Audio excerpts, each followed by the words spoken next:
أعوذ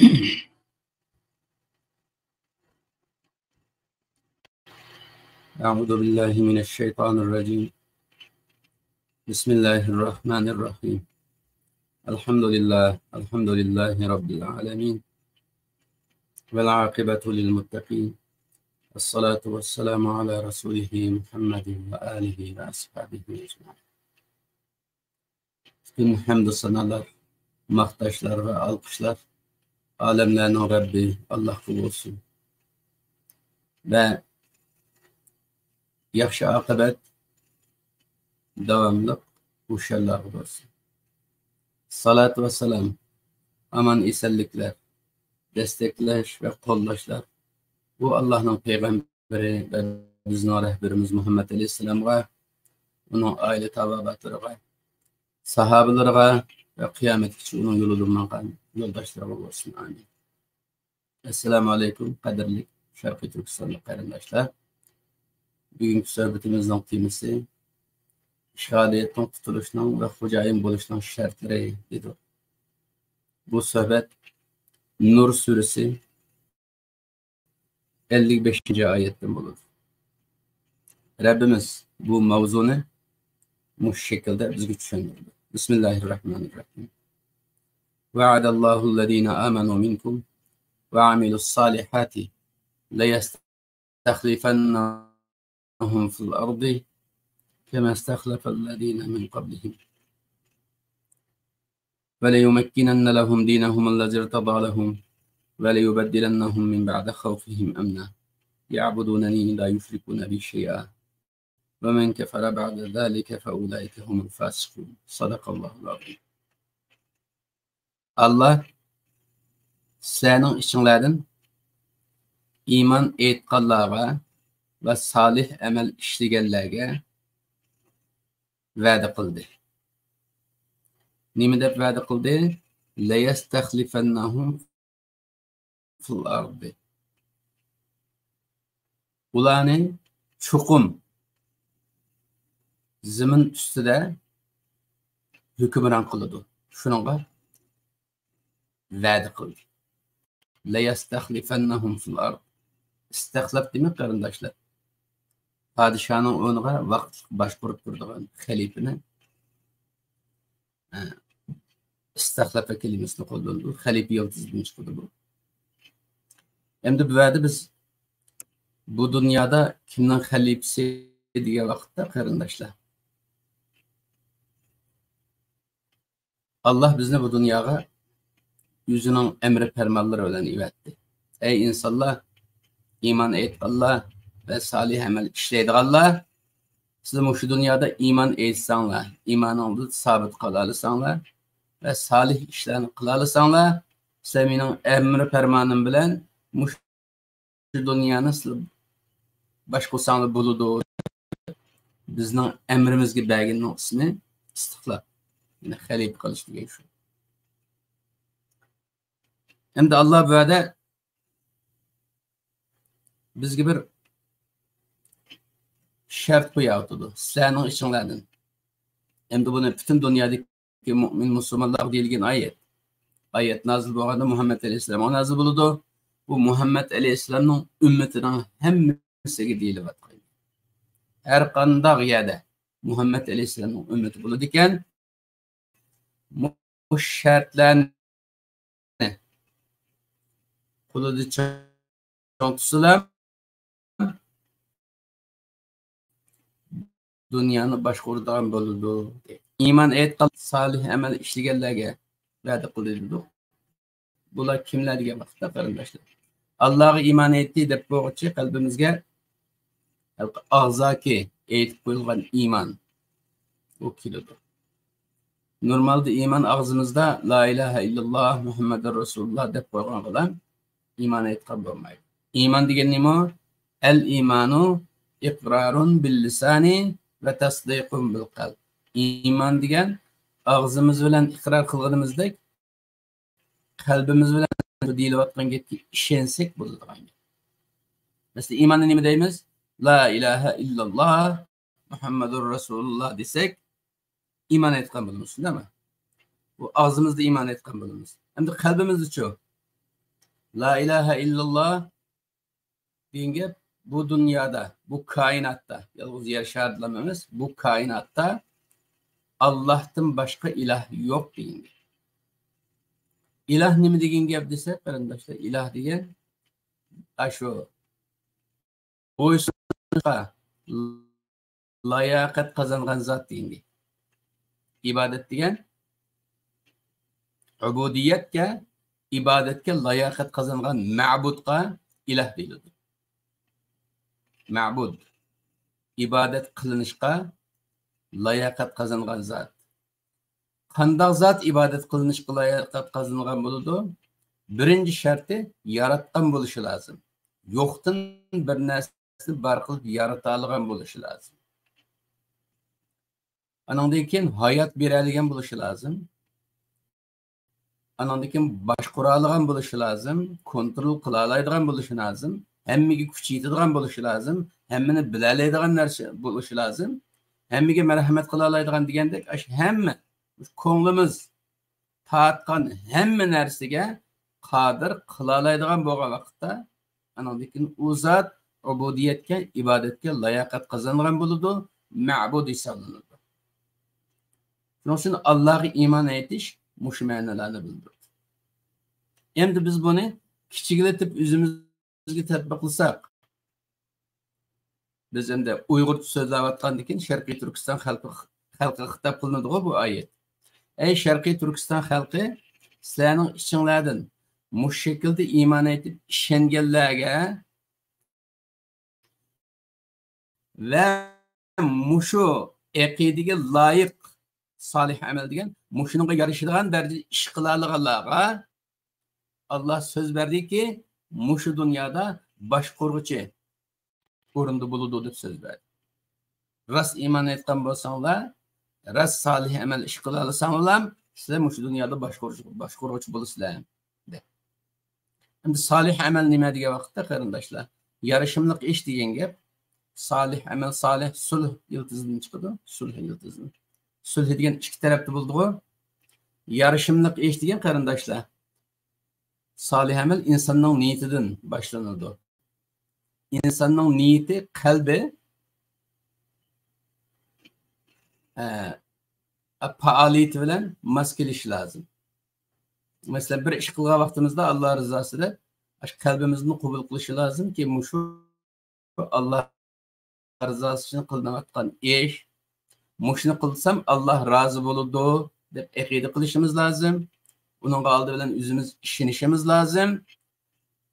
Bu bir tarafi. Yana bir tarafi solih amal degan, hozir bizning ehtiyojimiz nima bo'lgan bo'lsa, shuning bilan munosabatli. İki tarafli dedik ya, bizning qilayotgan ishimiz bilan ehtiyojimiz sulh bo'lishi lozim. Masalan, bizning ehtiyojimizga 10 kilo energiya ketadigan bo'lsa, biz 10 kilo energiyani chiqara olgan bo'lsak, ehtiyojimiz bilan bizning qilgan ishimiz bir-biriga mos kelgan bo'ladi. Bunu salih amal deymiz. Ama bizning ehtiyojimiz 10 kilo bo'lgan bo'lsa, biz bu 10 kilo energiyani chiqarmagan bo'lsak, salih amal hisoblanmaydi, u qabul bo'lmaydi. Ama bizda o 10 kilo salih amal bo'lmagan bo'lsa, masalan 8 kilo olib qoldi, o chaqda yana bir qarindishimizga ehtiyojimiz bo'ladi, uning bilan birlashib 10 kilo qilamiz. Bu 10 kilo nurg'un odamlar bo'lmasa, butun millat ichidan to'planish orqali bu 10 kilo energiyani qo'lga keltiramiz. Ehtiyojimiz 10 kilo energiya bo'lgandan keyin 10 kilo energiyani qo'lga keltiramiz. Andan keyin bu solih amal bo'ladi. Butun millat sifatida bu energiya bo'lmasa, qo'shni millatlardan, qo'shni davlatlardan olamiz. Ulardan bo'lmasa, butun dunyodagi insonlardan bu energiyani to'plab, ekilib ihtiyacımız 10 kilonun qamdamagacha bu salih amal bo'lmaganligi uchun niyatimiz to'g'ri bo'lsa-mu, salih amal bo'lmaganligi uchun ma dunyoning qonuniyatiga ko'ra natija daxl ta'arruzga uchraydi. Shuning uchun Alloh biz hech qachon bizning taqatimiz yetmaydigan, bizning kuchimiz yetmaydigan narsaga Alloh taklif bermaydi-ku bizga. Ma'ni qilsang ibodat, ma'ni qilishing kerak deb Bizning qo'limizdan kelmaydigan ishni Alloh taklif bermaydi. Ve 10 kilo energiyani misal verdik. Mesela şu 10 kilo energiya Sharqiy Turkistonning mustaqilligini asliga keltirish bo'lgan bo'lsa, mesela 10 kilo energiya bilan Sharqiy Turkiston mustaqil bo'ladigan bo'lsa, agar bu kuch toplasak o'zaro qila oladigan bo'lib qolsak, g'oyaga yetalaymiz. Agar bizda bu kuch bo'lmay qolib qolsa, bütün milletni seferber qilamiz, o kuchni to'playmiz. Bütün milletning qo'lida bo'lmay qolib qolsa, yon qo'shnilardan, qarindoshlardan kuch olamiz. Bushni illaki shu dunyoda amalga oshirmasak bo'lmaydigan shu chiqar. Shu haqda ishlasak qarindoshlar, shu 10 energiyani qo'lga keltirib bo'ladi. Endi hozir biz bu 10 kilo energiyani qo'lga keltiramadik 75 yilni yaqin. Nima uchun degan vaqtda? Çünkü 10 kilo energiyani qo'lga keltirish uchun ishlamadik. Vaqt chiqarmadik, energiya chiqarmadik, niyatimizni to'g'rilamadik. Bu haqda nima qilmadik? Tashkillik holatda millat sifatida harakat qilmadik. Shuning uchun yo'q. Shuning uchun Alloh deydiki, solih amal qilganlarga. Mesela Sharqiy Turkiston xalqininki g'oyasi Sharqiy Turkistonning mustaqilligini asliga keltirish bo'lgan bo'lsa, qilganimiz şu g'oyaga uygun bo'lishi lazım. Yani cihat kelimesi var bu. Bu bir dini kelime bu. Cihat cehd yıldızını çıkarır kardeşler. Cehd diyen bütün kuchini çıkaran aslında. Nima uchun Allah cihat kelimesini kullandı? Cehd kelimesinden kullanmay, nima uchun cihat kelimesini kullandı dese, cihad fial vezninde. Faale, yufailu, mufaileten ve fialen diyen bir vezni var Arap kalıptan. Demiştik Arapçada. Bu faale vezni iki taraflık buludu. Cihad, cahade yıldızından çıkan cihad iki taraflık buludu. Düşman mı bizni yok kılış için bütün gücünü sarf kılıdı. Biz mi hayat kalış için, düşmanını yeniş için bütün gücümüzü sarf kılmasak yengil olmaydı. Şunun için Allah cihad kelimesini, mücahide kelimesini kullanıyordu. Şunun için biz Sharqiy Turkistonning mustaqilligini asliga keltirishimiz uchun 10 kilo energiyaga ehtiyojimiz bo'lgan bo'lsa, shu energiyani hammamiz to'liq kuchimizni chiqarsak, anaqadan qo'lga keltirilgan energiya bu. Hammamiz to'liq chiqarmasak-chi, mavjuddan 4 odam o'g'ansa, 400 odam uxlab yotsa, yana bir jutdan 15 odam o'g'ansa, 1500 odam uxlab yotsa, anaqadan uni o'yganganlar, juk ko'tarib baqib, anaqadan qag'alninki so'rilib yurganliklarini, juk o'g'anni, uningdan yo'ldan kelayotgan aziyatga qarab, va bu xalqni adam qilolmaydi ekan deb tashlab ketsa, energiya qo'lga kelmaydi. Shuning bilan qanday bo'ladi degan vaqtda o'yg'inib baqqanlar, tirilib baqqanlar boshda shehid bo'ladi, yo tashlab ketadi, qag'allik qilaverdi, zaman o'taverdi. Shunday ishg'oliyat tarixi 70 yil bo'lsinmi, 75 yil bo'lsinmi, hech qanday o'zgarish bo'lmaydi qarindoshlar. Shuning uchun tariximiz o'zgarsin, bizningki taqdirimiz o'zgarsin, istiqbolimiz o'zgarsin deydiganmiz, oldi bilan biz o'zgarishimiz lozim. Nimaga o'zgarishimiz lozim? Iymon aytganda haqiqiy qalbimizdan iymon aytaylik.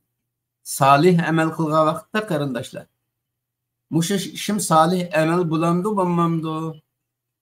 Mush ishim bizning mustaqilligimizga foydasi bo'lamdi, bo'lmamdi deydiganni o'ylashib qilaylik.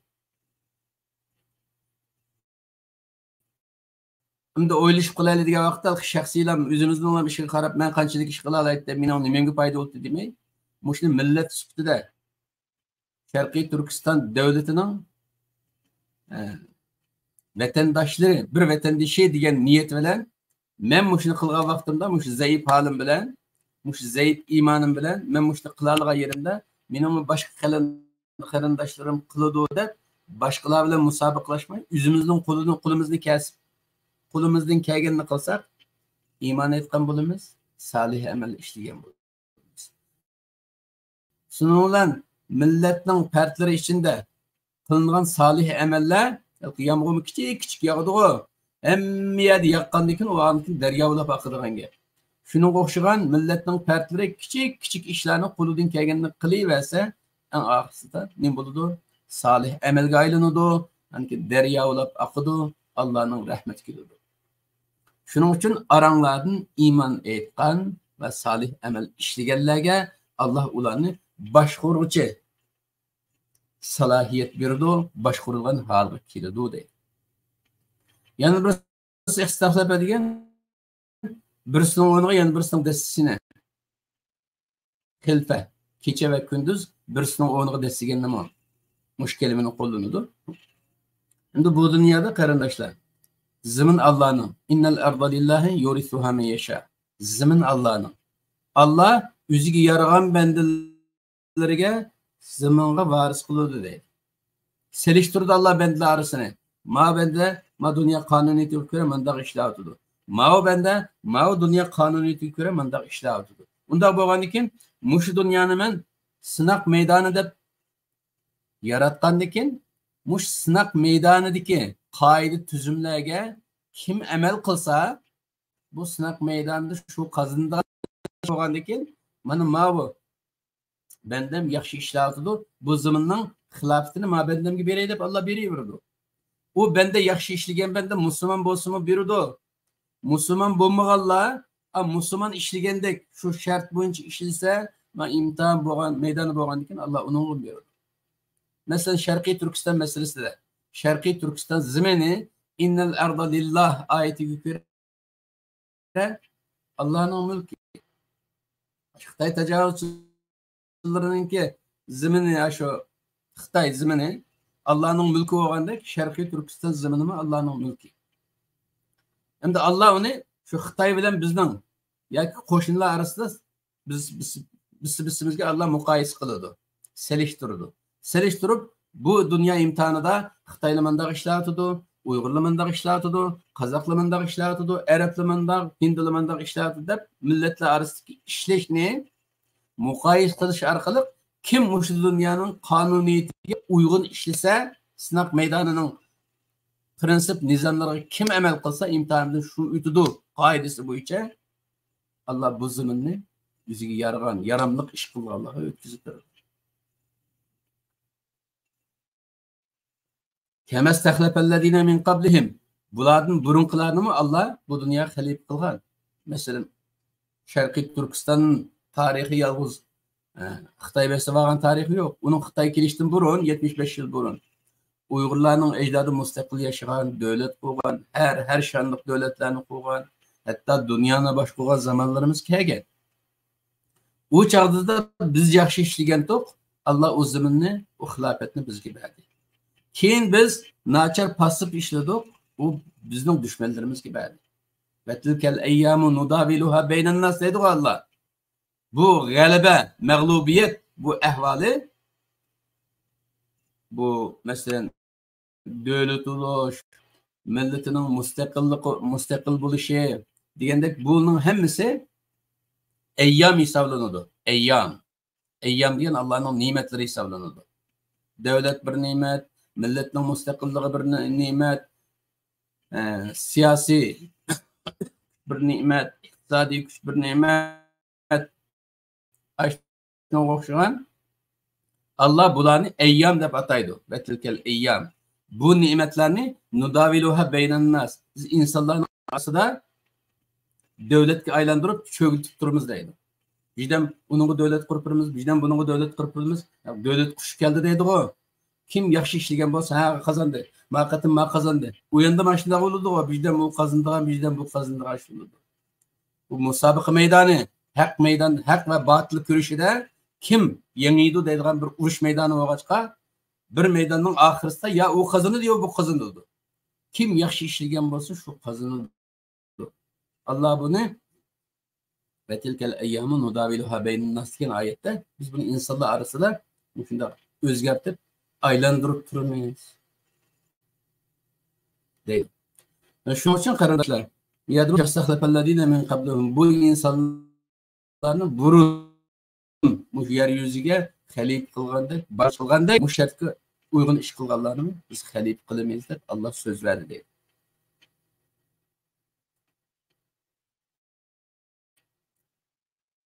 Ve leyumekinehum lezir tadalahum. Allah bu dünyaya başkuruş kılgandan keyin yana bulağa Allah özü razı olan bir din var o. Dinehum lezi irtadalahum. Ularning arzu qilgan dini var o ve İslam dinimiz unda olab ketdi. İslam dinimizni Xitoy unda deb sendi qilibdi deb yurga aytishayotgan dini var o. Dinehum lezi irtadalahum. Hem ularning dini hem Allah bu İslamning bularning dini bo'lishiga Allah o'zi rozi bo'lgandan irtadalahum. Allah ular uchun hem İslamni din qilsanglar bo'ladi deb rozilik bildirgan din. El yevme ekmeltu lekum dinakum ve etmemtu aleykum ni'meti ve raditu lekumul İslam dina. İslamning sening dininglar bo'lishiga men rozi bo'ldim deb Allah rozilik bildirgan birdan bir mukammal din İslam dini. Aş arzu qilgan shu İslam dinini yaşaş imkoniyati beradi deydi. Qarindoshlar, biz İslam deb bo'g'ichi qechib, hukib tug'unimiz bilan İslamiyet ostida yashash agar baxtimiz bo'lsa yashay olamiz. Baxtli insonlar yashay oladi. Baxtsiz badbaxtlar yashay olmaydi. İslam dini qochadigan din emas.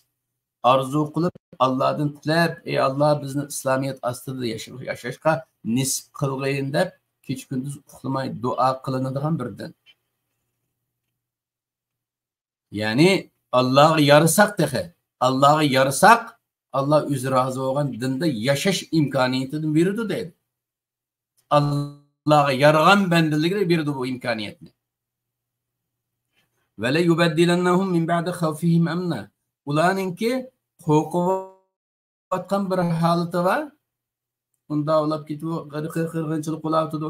Anamni uni qilib etdi, dadamni buni qilib etdi, tuqqanlarimni uni qilib etdi. Xitoy meni tutib qanday qiladigan bir qo'rqinchli yashaydi bu zaif, mag'lub bo'lgan millatlar. Bularning bu mag'lubiyat jarayonidagi bu qo'rqinch va qalbiga o'rnab ketgan qo'rqinch, qo'rqish, dushmandan qo'rqadigan qo'rqinchaqlik kesili. Buningdan keyin ularga Allah emniyet beradi. Xotirjam yashaydigan, yuraylik yashaydigan hollarni beradi deydi. Yani men adam düşmandan qo'rqmayman deb yashash bu Allohning bir ne'mati. Qo'rqib yashash shu. Biz ojiz, bizning hech nimaga kuchimiz yetmaydi, qo'limizni nima keladi deb yashash bu ruhiy mag'lubiyatning ifodasi. Allah'ın g'azabiga uchraganlikning ifodasi. Biz adam bo'lmaymiz. Bizning qo'limizdan bir ish kelmaydi. Biz degan undaq millat, aramızda undaq munofiqlik, bundaq va deb har turli bahona sabablarni ko'rsatish orqali biz ish qilolmaydiganligimizni ishorat qilib, ruhimizga so'q so'z sepib turadigan bir ishlar bor. Bu Allah'ın g'azabiga uchrab ketganligining ifodasi. Allah'ın rahmetiga erishganlar qanday bo'ladi? O'zidan amin. Hozir Xitoy bizni beselib manda bo'g'inimiz bilan agar Xitoyni qo'g'lab chiqarib Allohning izni bilan, Allohning rahmati bilan, Allohning marhamati bilan bizni mustaqil bo'lib olsak, Xitoydan keyin qoladigan bo'lsam, unim kallamni kesib yetaman, qo'lig'imni kesib yetaman degandek, yani keskin gaplar bilan o'ziga ishinib yashaydiganlar Allah'ınki rahmetiga erishganlarning sifati. Allah deydi ki, eğer mushunda Allah'a yaramlık yasanglar, sizga ashunda o'ziga ishindigan ruhiy holat beraman deydi.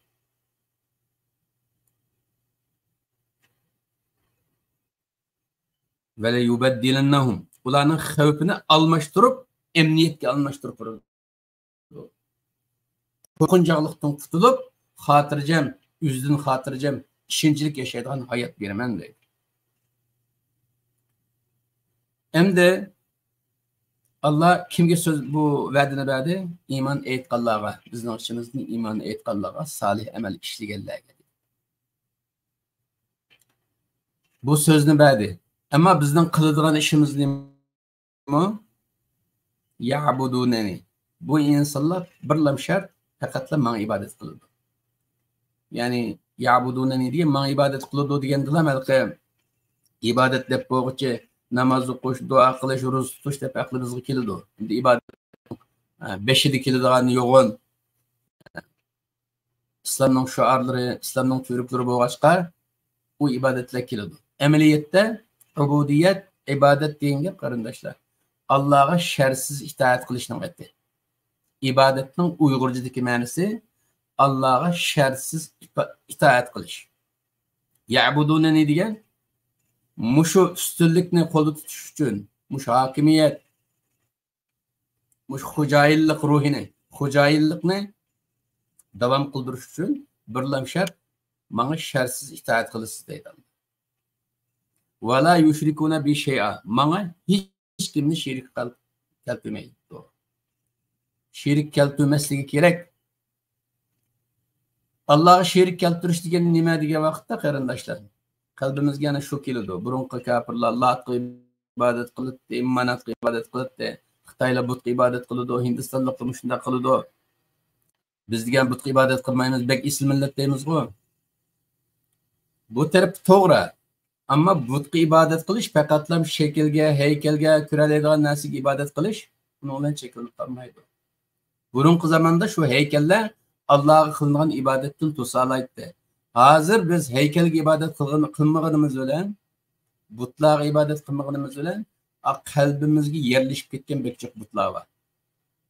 Masalan, Alloh deydi-ki, bu kurash maydoni, bu kurashni qozinishingiz uchun, Allohni rozi qilishingiz uchun jiningiz bilan, melingiz bilan kurash qilasiz deydi. Qalbimizga yerlashib qolgan tağut but nima deydi? Ey sen bunda qilgan bilan ishlamasan bo'ladi. Ishlamasan pul topolmaysan. Pul topolmasang ballalaring och qoladi. Ballalaringni yaxshi boqolmaysan. Unda bo'lgandan keyin ishlashga majbursan. Majbur bo'lgandan keyin boshqa amal yo'q deydi. Lekin Allohning miyada jini bilan, mali bilan kurash qiladi degan amr farmoni qilaveradi. Qalbimizdagi aile beqish, pul tepish degan bu butlar Allohning yo'lidan to'sab qilaveradigan. Shuning bilan nim bo'ladi? Allohga shirk qilgan inson. İnsan aqidasida Allohga ma'bud, men iloh deb aqida qilaman, buni Alloh bilan sheriklashtiray deb pironliq shirk keltirmagan bilan Allah nima dedi? Shartsiz ibodat qilish dedi-ku. Shartsiz bo'ysunish Alloh. Biz nima qildik bu yerda?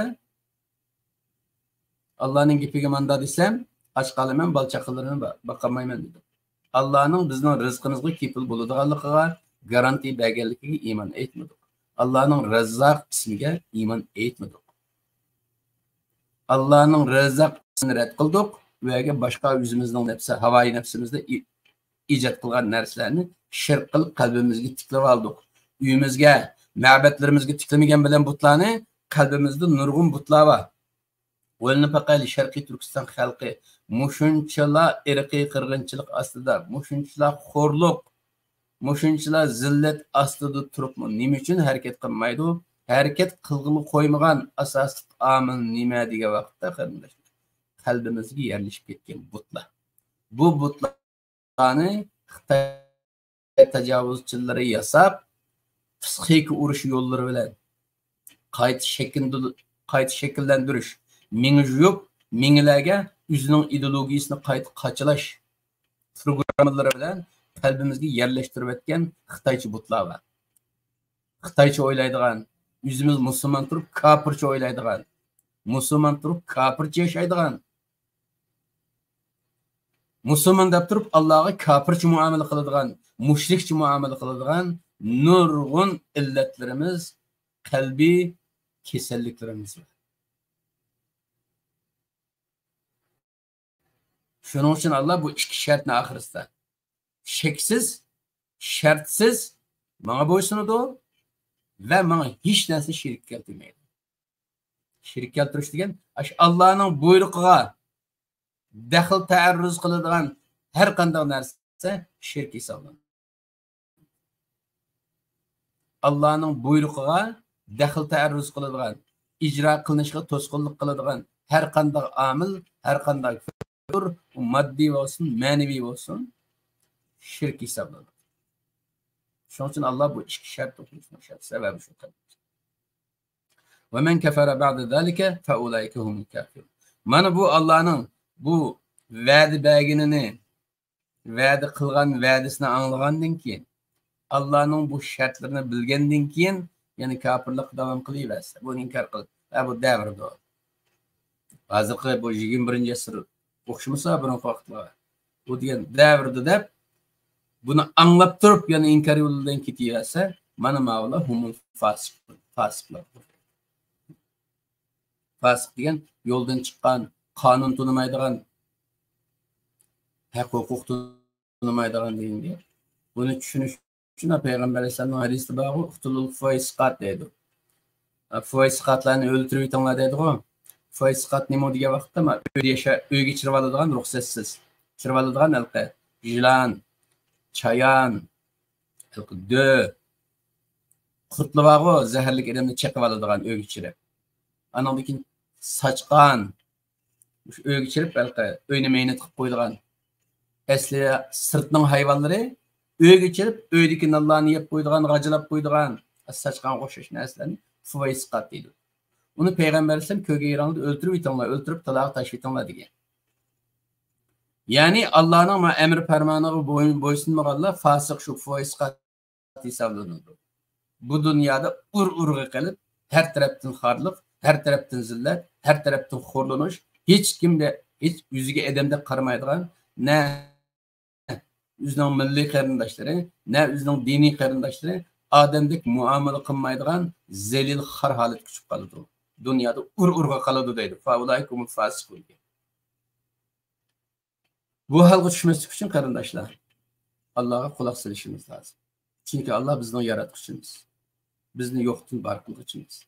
Biz bu dünyada ma'u minin melim ma'u üyen balık çakıllarım degenimiz, minin diyen hem nesimiz Allah'ın mülkü. Ecel kelse kardeşler, hazır kelse cinimiz çıkıdı, hem nesi kalıdı. O çağda hiç nesinin maliki emesligimizni tushunamiz. Ecel kelganda bilamiz. Ammo bek kech bo'ladi. Hech nimaga ulgurmaymiz. Hamma narsa qoladi. Qilinmagan pardasi ketib qolamiz. Qora yuz holatda. Shuning uchun Sharqiy Turkiston xalqi bek baxtli millat. Biz musulmon bo'lg'achqa, musulmon pushtidan kelgachga bizning islomiyatga qarshi hech qanday bir ta'til qilgan tarafimiz yo'q qarindoshlar. İslamiyet bizning dinimiz bo'lgandan keyin, mushundaq mukammal din bo'lgan bir millat, mushundaq marhamat Alloh bo'lgan bir millat, mushundaq mukammal rahbar bo'lgan Muhammad alayhisolamdek rahbar bo'lgan bir millat, manda xorliqqa rozi bo'lmaslik kerak. Manda xorliqqa tushmasligimiz kerak. Shuning uchun o'zimizni isloh qilaylik, Allohga itoat qilaylik. Mush ulug' Ramazonda qarindoshlar, Allohga duo qilib isloh bo'lishimizni Allohdan tilaylik. Allah bizlerini salihlerden kılıversin. Allah bizlerini müminlerden kılıversin. Allah bizlerini halife millet katarda kılıversin. İyilik hukuku ige dünyanın başkurduğun milletlerinin katardan kılıversin. Allah bizlere dini sistem aslında yaşaşını nasip olsun. Allah'a ibadet kılıdığın, Allah'a şirk atmaydigan muxlis bandalar qatorida. Subhana rabbika robbil izzati amma yasifun